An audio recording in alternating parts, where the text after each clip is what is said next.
Hi, and welcome back to Codex. Today, I'm pleased to introduce my colleague, Steve Butler, who is the Barbara J. Jansen Professor of Mathematics at Iowa State University. Dr. Butler earned his PhD in 2008 from UC San Diego, where he was a student of Fan Chung. He held an NSF postdoc at UCLA before coming to Iowa State in 2011.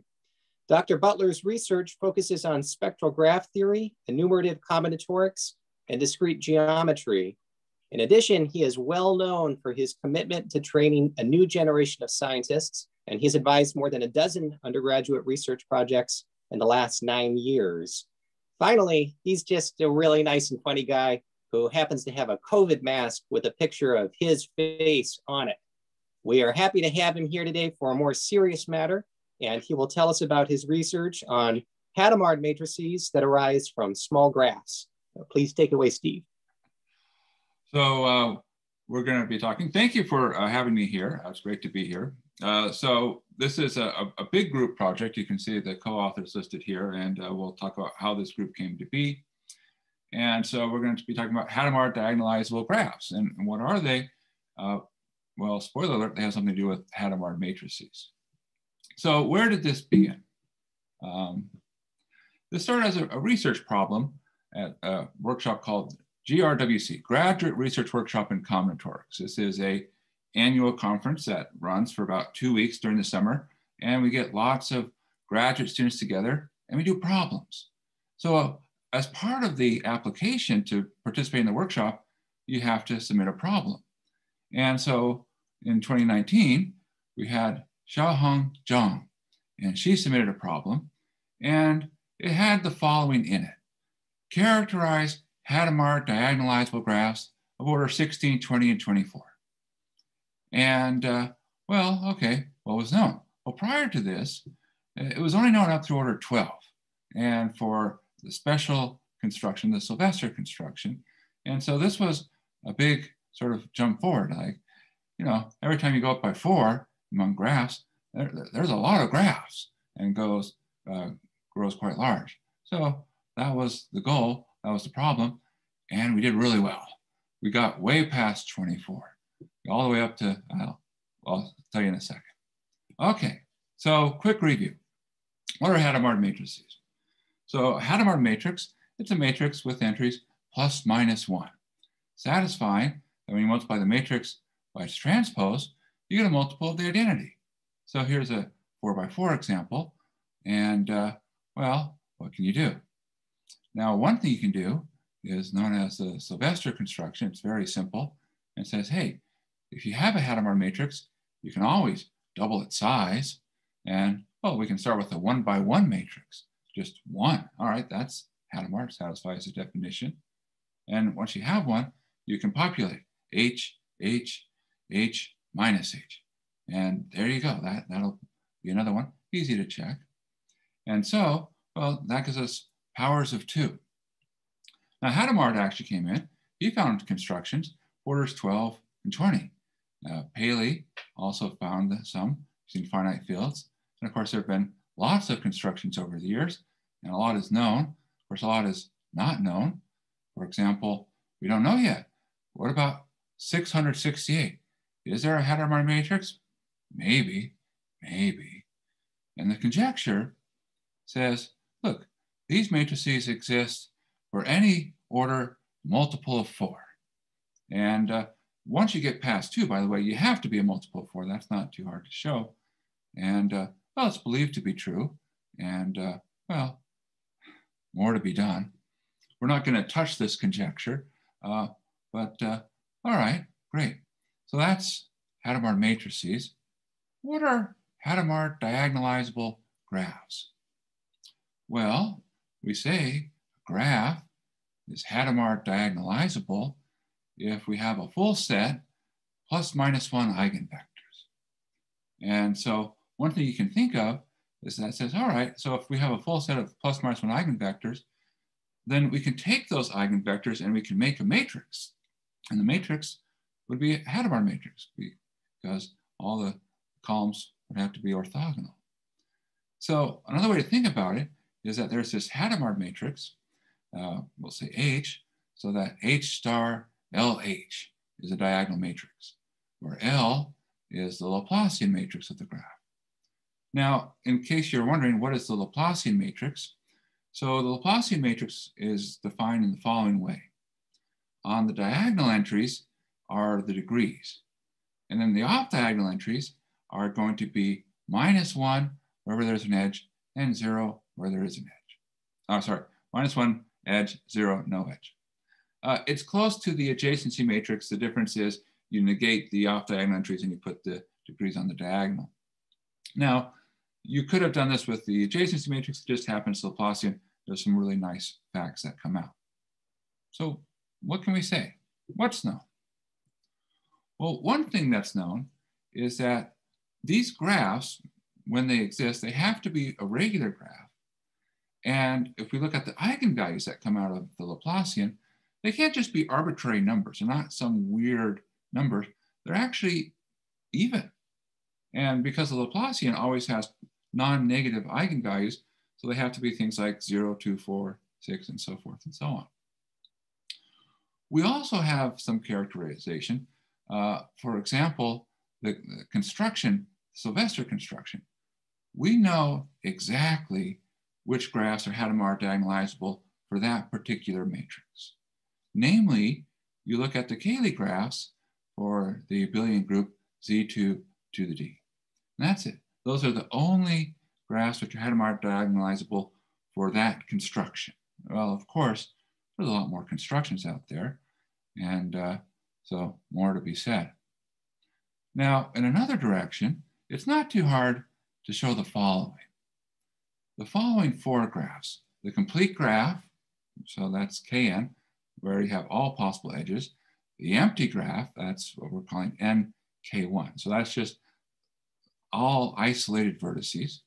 The complete bipartite graph, where you split into 2 equal sizes, have all edges in between, and then 2 copies of the complete graph on half the vertices. Those 4 graphs are always Hadamard diagonalizable for any Hadamard matrix of order, well, at least 4. So if we have a Hadamard matrix, there's definitely some graphs for which can be Hadamard diagonalizable using that matrix. But of course, the question is, what are all the graphs that can be done? What can we say?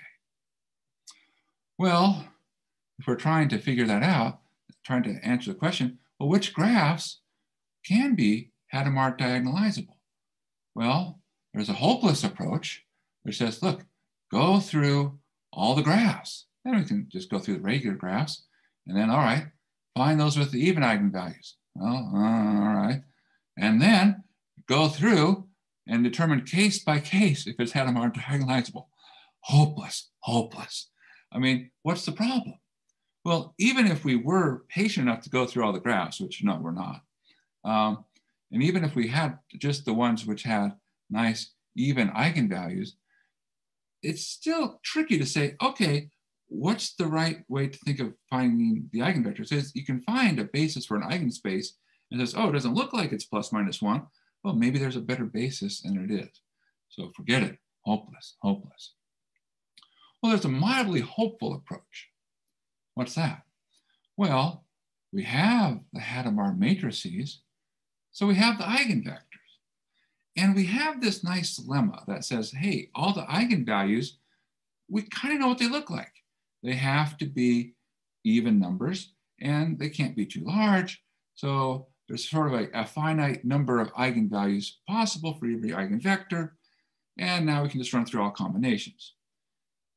It's roughly like thinking of n to the n kind of growth. So it's a little bit worse than exponential, not as bad as it could be, but still not very efficient. So we're not going to do that. So we're going to do our approach, and which is we're going to go through Hadamard matrices, and it says be clever. But really, you should think of it as we're going to get down to really exponential. And then even after that, we can shave a little bit off in a few cases. So, well, what can we do? So let's look at what we know. So here we have some data. So we have n is the order. That's the first column.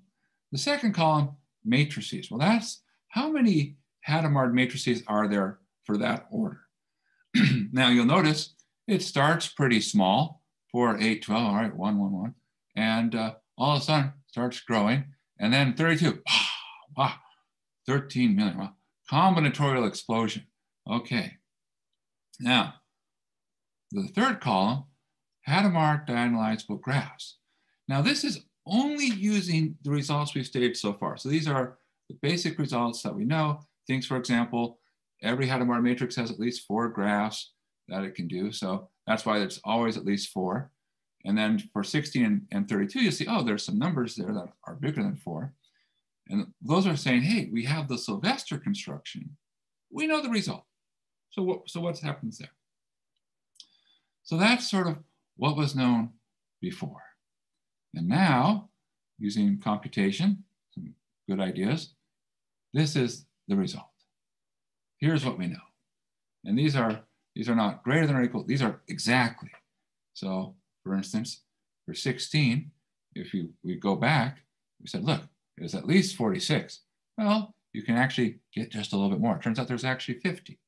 So there are some graphs which aren't from this Cayley group of Z2 to the D, which are Hadamard diagonalizable for 16. And for 24, we can get, well, there's 26 of them. And for 32, big jump up, 10,000, a little bit more than that. And now, the other thing you might notice is, wait, look at every other one. 4, 4, 4, 4, 4. Well, that's a pretty good pattern. That's something we could probably guess. And you'll notice, of course, we don't know how many Hadamard matrices there are for order 36. We don't know. But nevertheless, we can say with confidence, there's only 4 graphs that'll do it.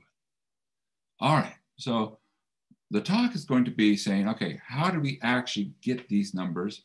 What are the ideas? And what have we learned? And of course, what haven't we learned? And so let's start with the 4. All right, so our goal. If our order, n, is of the form 8k plus 4, then the only connected graphs which are Hadamard diagonalizable are kn, which is the complete graph, and kn over 2 n over 2, which is the complete bipartite graph. Now, one of the nice things about the Laplacian matrix is it's very easy to say, hey, if I have my eigenvalues and my spectrum for my graph, I also know it for its complement automatically, and I can still use the same eigenvectors. And that's why we're only worrying about the connected ones. The disconnected ones come from taking the complements. And this is a really cool result.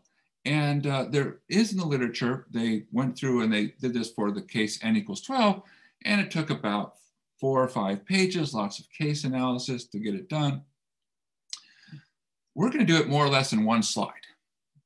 And this is a really cool proof. So this was Alex Riasanovsky, it's one of the co-authors, was the one who was able to really dig into this and found this.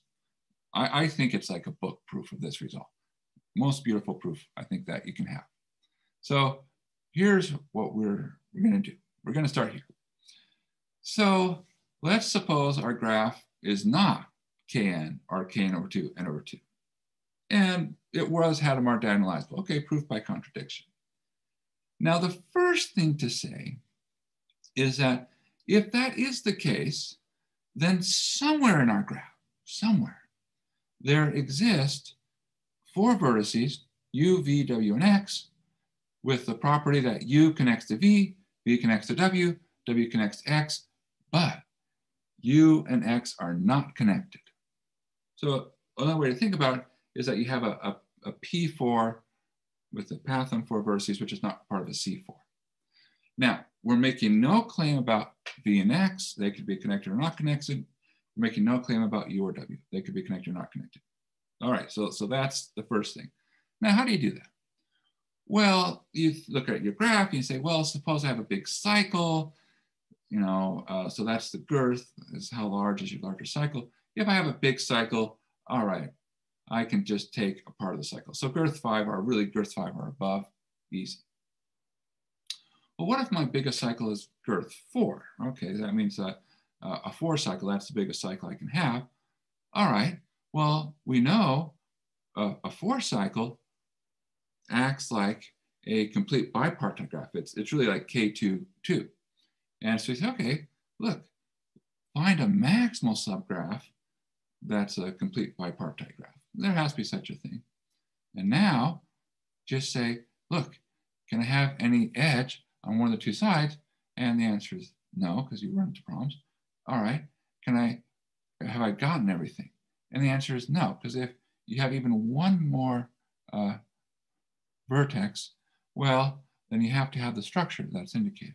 And so really it says, if I'm avoiding the structure, I have to be a complete bipartite. Now girth 3, so how do we do that? Well, we just start with a triangle and then say, okay, let me add a vertex. Either I have the structure I need, or that vertex connects to everything. And now if it connects to everything, repeat it. Same idea. Okay, take another vertex. Either it doesn't connect to everything, I have what I need, or it does connect to everything, and then I keep going. And either I find the structure I need, or I have a complete graph. So that's sort of the idea. Okay, so that's the hard part of the proof, is to say, hey, I have this path somewhere inside. All right, here we go. So take a Hadamard matrix, and we'll let HK be its kth column. And now we know it's Hadamard diagonalizable, which says, well, our Laplacian has this form, 1 over AN, the Hadamard matrix times the lambda, which is the matrix which has the eigenvalues, times the transpose of the Hadamard matrix. All right, we work that out. So what we get is that our Laplacian has this nice form. It's 1 over n, and then the sum of the eigenvalues times HK times HK transpose. But really what you should think of, that's really just the projection. So we're really saying, hey, we can rewrite our matrix in terms of the sum of projection matrices. All right, great. Well, now we just do a little bit of rearranging. We multiply both sides by n, look at the ijth entry, and we get this nice result. So in other words, if I take n times this ijth entry of our Laplacian, it has this nice form as a sum. All right, well, now here we go. What do we say? Well, minus 3 times n. How can I find that?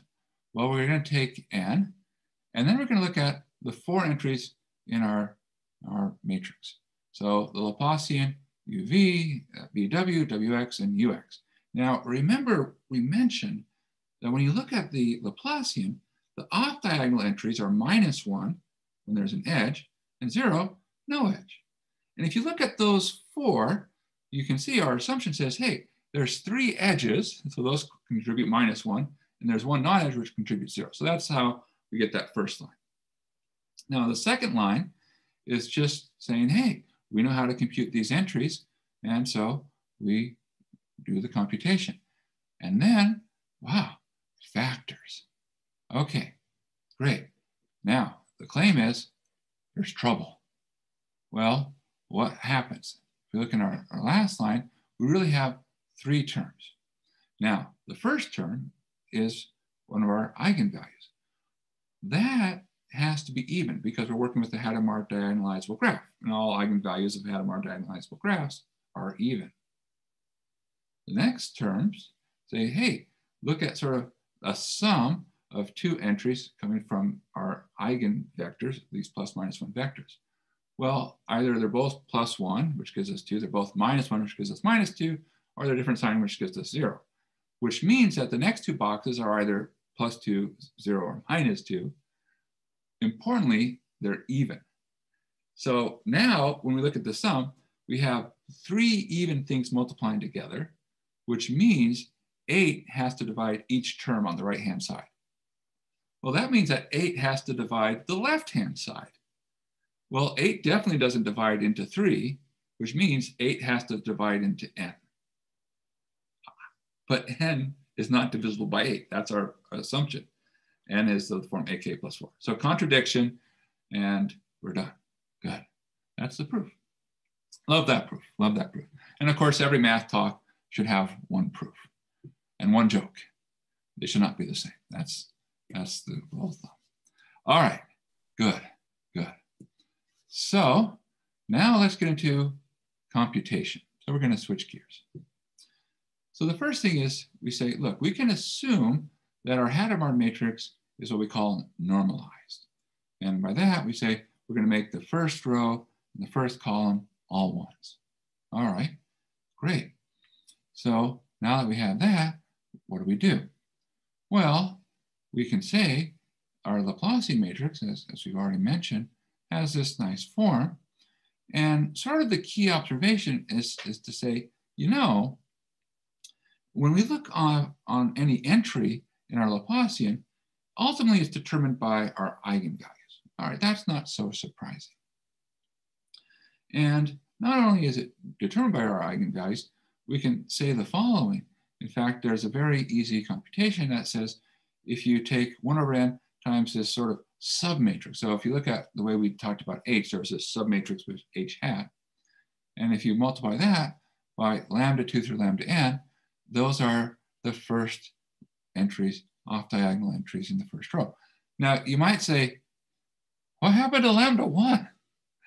Okay, all right. Something else I should have mentioned about the Laplacian matrix. So the first eigenvalue for the Laplacian matrix is always 0. So in this case, lambda 1 is 0. So that's why we don't have it included. All right. So far, so good. This tells us that, lo and behold, if I know my eigenvalues, I can use that to compute the first set of row entries. But what can we do? We can invert, which says that actually, once we know our first set of row entries, it completely determines the eigenvalues.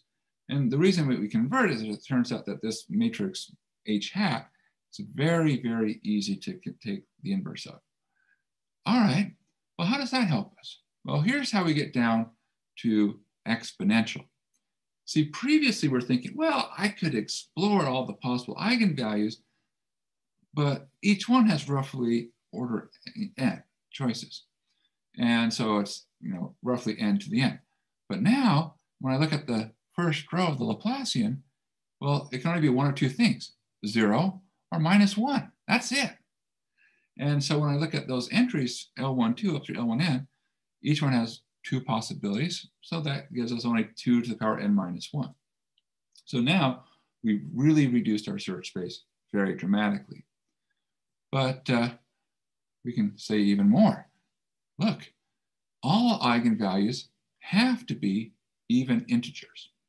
Now, how does that work? Well, you'll notice you have this computation here. You have H hat minus J. Now, if you remember what is H hat, that's sort of a piece of the Hadamard matrix, which means the entries are 1 and -1.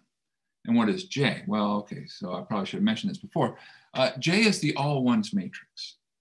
So what happens is when we take entries which are 1 or -1 and we subtract 1, we get entries which are 0 or -2.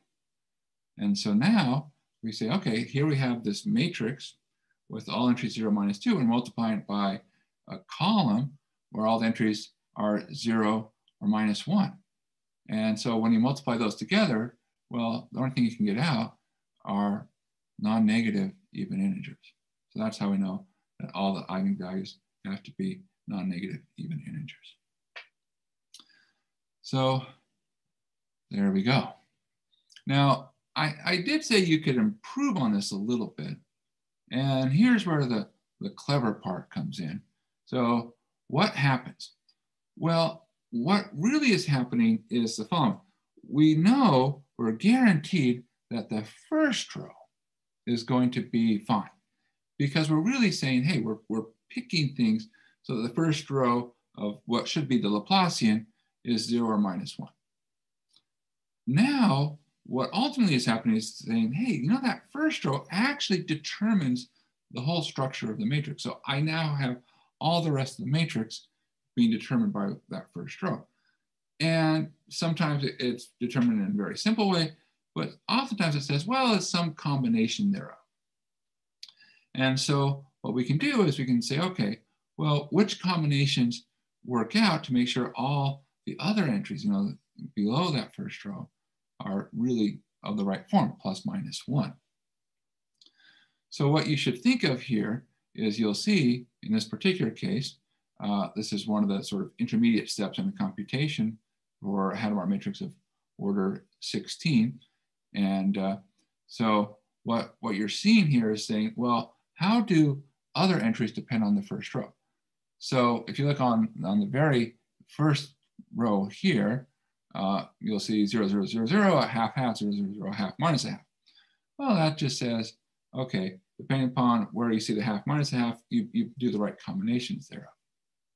Now, the way we can speed things up, we can sometimes cut things down, is to say, all right, let's take this and instead of just going through all possibilities to the order n minus 1, well, let's just say we can knock some possibilities out because they would ultimately result in an entry which was not -1 or 0, because my off-diagonal entries in Laplacian has to be -1 or 0. So we can start by saying, okay, pre-sort the columns. And now what we do is we add a column at a time and say, all right, does this column correspond to a -1 or does this column correspond to 0? Because columns are corresponding to the first row. And as we go along, once we've passed, say, the fourth column now, we can say, okay, look, there are zeros all the rest of the way. So if I have, in one of the first few rows here, my contribution is not going to end up being 0 or -1. There's nothing else I can do to correct it. I don't have to keep going. So there's some little tree pruning that goes in the background. So that's sort of, it helps a little bit. It knocks things off by a few factors. But of course, the biggest thing is getting it down to exponential. All right. So that's the basic idea. This algorithm was initially implemented in Sage, and it worked pretty well. So for example, up through order 24, it was very reasonable. And I will say, of course, for best results, you don't want to implement things in Sage. It's a very slow, it uses Python. And so I knocked on my wall, literally, because the person in the office next door, who's a co-author on this, is Bernard Lidický, and he's very good in computational things. He took it and he basically just took the program, turned it into C, and now very fast, even for order 32, it just takes seconds to run the algorithm. All right, so let's start with the results. So for n equals 16, it turns out that you can break things into several families. And so in particular, there's 5 families of graphs. So for example, in the first family, A, that has 10 graphs in it, which includes things like the complete graph and so forth and so on. An interesting one is the Shrikandi graph, and that's in the family E. And that one is not diagonalizable by the Sylvester construction, but there is a Hadamard matrix of order 16 for which that is a Hadamard diagonalizable graph. Now, if you're looking at this list, I'll just make a comment, you'll see it in the footnote. Because we know all these graphs, they're named, and these aren't the most exotic names. These are the ones that are taken from Neil Sloan, who has a website about Hadamard matrices. One comment about all of these graphs for order 16, they're very nice. They have lots of structure. They're all Cayley graphs. Okay, so there was n equals 16. Now, n equals 20, we know the result, there's only 4. So the next interesting case, 24. Now, for this one, well, what do we have? There's a total of 26 different possible Hadamard diagonalizable graphs. And again, we can split them into families, A, B, C, D. And we can say, look, well, what can you do? Well, again, going to Neil Sloan's site, there are 7 of these graphs. Say, look, we diagonalize all of them, all 26. And for one graph, one Hadamard matrix, well, there's a special group. So A and C. So where C is some particular family. By the way, there is a paper, and if you're like, what are these families? What are these graphs? It's all these are described in the paper. And one of these Hadamard matrices is pretty weak. It only has 4, which are, of course, canonical form. But again, it's fairly nice. All these are Cayley graphs. Now there's something interesting going on here. So one of the graphs that shows up is the following: 2k 2 2 2 2 2 2 2. Okay, what is that graph? Now let's think about the 2 means there's 2 copies of it. So k 2 2 2 2 2 2 2. What that is, it has a couple of names. I like to call it the cocktail party graph. Now, if you're not familiar with this graph, what you can imagine is the following. You have 6 couples go to a party, and well, this is something they used to do back in the old days. People would go and socialize and go to parties and so forth. But they would go to a party, and well, people would shake hands. All right, nice to meet you, great to meet you. And now you would say, okay, well, connect all the people who shook hands. Well, you don't connect the one you went with because you already know them. You don't have to shake their hand, but you connect it to everybody else. So that's the cocktail party graph.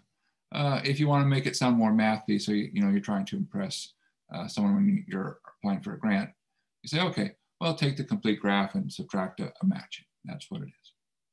Now, what's interesting is if you take 2 copies of this cocktail party graph on 12 vertices, that's Hadamard diagonalizable. But just one single copy by itself, which is a graph on 12 vertices, is not. And this surprises me. I don't really have a great explanation for why this is true, but it fascinates me that somehow you can say, well, the 2 parts combined are Hadamard diagonalizable, but individually, no, it doesn't work. It's very curious. Okay, well, working our way up, of course, 28's done. 32. Well, kind of hopeless to try to figure it all out. Because what happens? Well, big jump up. First off, there's a huge jump in terms of the number of matrices, because this has all been done before. There's a complete classification of them, and you can even download them online. And a large number of graphs, over 10,000. And one of the things that you'll notice is I kept saying, oh, Cayley graphs and Cayley graphs. No, you lose that here. You have all sorts of graphs, and a lot of them are not Cayley graphs. So there's a lot of rich structure going on. Now, one of the things that you can do is you can say, okay, well, let's take our Hadamard matrices and let's break them up according to what kind of graphs do you diagonalize. So in other words, we'll say 2 Hadamard matrices are equivalent if the set of graphs for which they diagonalize are the same. Now, if you do that, what do you end up with? Well, you have 53,420 different equivalence classes. And so there's a very, very lot of rich structure going on here. And what you'll see in this chart, here in this table, is you're getting a sense of sort of some of the distribution of these equivalence classes. So on the bottom, you have the number of Hadamard matrices, and this is in log scale here, log scale, I should say. And the vertical axis is the number of graphs for which it diagonalizes. So the very far left, what you're seeing, well, those are cases where there is exactly one Hadamard matrix in that equivalence class. So in other words, these are Hadamard matrices for which the set of graphs which it diagonalizes is unique. No other Hadamard matrix does the same set of graphs. And you can see there's quite a lot of them. On the far extreme, you might notice there's a red dot way over there where you see 10 to the 1 in terms of number of graphs. So there's 10 graphs, and 10 to the 7, well, that's 10 million. That one dot is just a massive number of Hadamard matrices. So there's 13 million Hadamard matrices.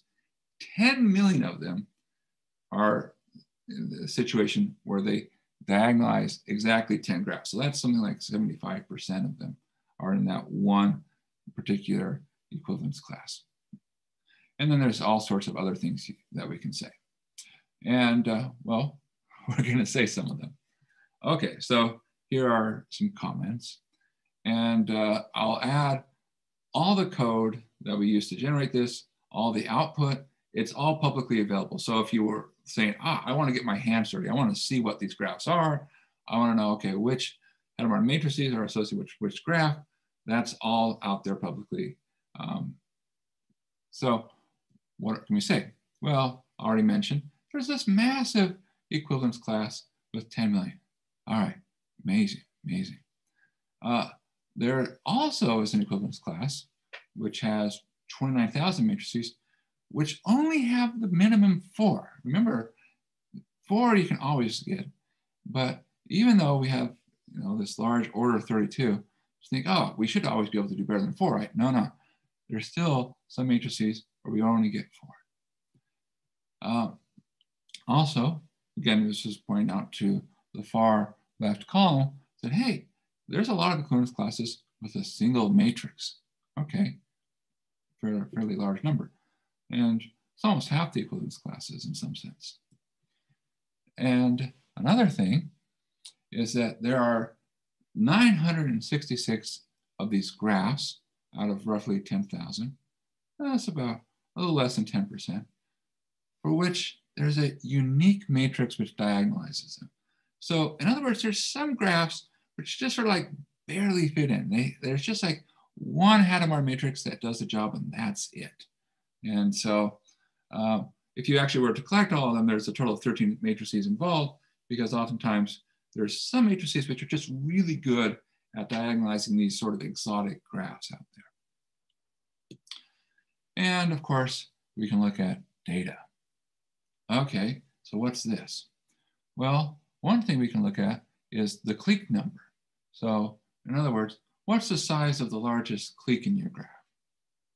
So K, that's the size of the largest clique. And then below it says, okay, great. So let's go through all our Hadamard diagonalizable graphs, and let's just say how many of them have the clique number K.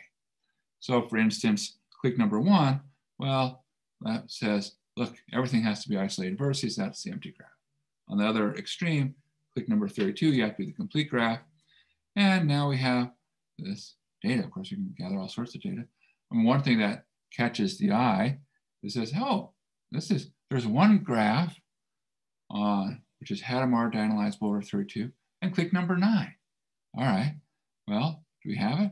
Well, yeah, of course, the problem is it's so dense, draw a picture, like, can't really recognize it. But, and we have lots of other things that we can say about these graphs. Well, let's take a look at some of these. So here is one of our Hadamard matrices of order 32. And we've just drawn a 32 by 32 grid. You can think of the white cells as corresponding to a +1, and the black cells corresponding to a -1. Now, this particular Hadamard matrix is pretty good in the following sense. There are over 3,000, in particular 3,430 different graphs for which this Hadamard matrix can diagonalize. And among those, 92 of those graphs are only diagonalized by this Hadamard matrix. So in some sense, this is a champion. So this one is just sort of very, very good at diagonalizing. Why? We don't know. Especially when you start staring at these, it's hard to tell one from Hadamard matrix from another. But it'd be interesting to say, okay, so there's something about this construction. Now, this one is also pretty good. Another Hadamard matrix of order 32. And you can say, all right, well, what can we say here? Well, it doesn't diagonalize quite so many. It's 1,684, but it's really good at somehow finding ones that are kind of unique. So there are 224 graphs, and that's the largest such number, which is only diagonalized by this matrix. So in some sense, this is the most exotic. All right, great. And all right, we'll do another one. Here's another Hadamard matrix. And this one, hey, it can only diagonalize the 4 graphs, which we know are always possible. Now, you might remember, wait a second, there's 13 million of these. Do we have another 13 million sites to go? No. I think that just gives you a flavor, right? Here are some of the things that you can see. Okay, well, questions. what are some interesting constructions that are showing up in these Hadamard diagonalizable graphs? So we know that we're losing somehow Cayley. So at the beginning, a lot of these graphs had nice Cayley properties and they were able to build up, and we've lost that along the way. One interesting thing that happens at 32 is you have graphs which are Hadamard diagonalizable at 32 vertices, which are disconnected. So you have two components, but the two components are not the same. They're actually two distinct graphs. And so that's, to me, that's a kind of a surprising thing that happened. That's an example of why something may not be Cayley anymore. Now, another thing, of course, is instead of focusing the question about the graphs, talk about the matrices. Okay, so we have ways to say, all right, we can identify Hadamard matrices, which are pretty good. In other words, diagonalize lots of graphs. Well, what's special about those? And on the other hand, we can also identify matrices which are pretty lousy. Okay, well, what's special about them? What makes something a good candidate for diagonalizing graphs versus a poor candidate? That's not so clear. As mentioned, I'm interested in spectral properties, spectrograph theory. And so I would like to know, well, what can we say about these? We know that the eigenvalues have to be positive even numbers, or well, non-negative even numbers. And of course, that's not that many possibilities. So it's often happens that we get many, many graphs with the same spectrum. We call those co-spectral graphs. And so as an example, there are 528 graphs, which are not the same graph, they're not isomorphic, but they all share the same spectrum. Namely, they have an eigenvalue of 0, they have the eigenvalue 12 6 times, the eigenvalue 16 15 times, and the eigenvalue 20 10 times. And another interesting thing that can happen, and it's kind of surprising if you think about it from a spectral graph theory perspective, because oftentimes in spectral graph theory, we talk about, oh, well, you have the eigenvectors are the same. And sometimes occasionally people say, well, maybe the eigenvectors are the same. But you can actually use this to find examples where, oh, the eigenvalues and the eigenvectors are both the same. It's just how we choose to associate which eigenvalue goes with which eigenvector that's different. And that's, to me, kind of a fun little, like, wow, those are like really almost desperately co-spectral, but and yet they have different structure. All right, well, there's something that we haven't talked about, which is called perfect state transfer. Now, what is that? Well, this deals with what's known as a quantum walk in a graph. Now, it's not a random walk. Those are fairly intuitive. It's a quantum walk. And the idea is you sort of have information, say at one particular vertex, and it somehow is diffusing as time goes into the graph, but then occasionally it can coalesce and all come back together at some future point in another vertex. So that's called perfect state transfer, where it's like, okay, everything is here, then it sort of morphs out into, and then comes back together. So graphs with perfect state transfer are very nice, and there's lots of interesting properties about them. They're not so easy to find. So some people have started looking at various, well, variations, I should say. Things like, oh, pretty good state transfer. Well, okay, maybe you can't get 100%, but I can get like 99%, you know? And so there's all sorts of variations. Well, it turns out that these graphs, because of the nature of the spectrum and the nature of the eigenvectors, are very strong candidates for having perfect state transfer. And there's ways to test that. We haven't gone through and tested them yet, but it would be nice to sort of say, okay, let's look at these and let's see if we can find some new graphs that have perfect state transfer. What can we say about those? Well, of course, there's another question.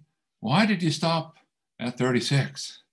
I mean, there's larger Hadamard matrices, right? 40, 48, 56. Can't you do those? And the answer is computationally, yes, we can actually do those. And so the problem isn't that we stopped because we were like, we've reached the limits of computational technology. We had the resources. The code is very efficient. I mentioned Professor Lidický. He was able to sort of borrow some supercomputer time from the Czech Republic. And so we have actually the computing technology. The problem is just that we don't have a complete characterization of Hadamard matrices. Once we pass that threshold of, well, 32 is when we have a complete characterization. 36 we don't really need to worry about. But 40, it's not known.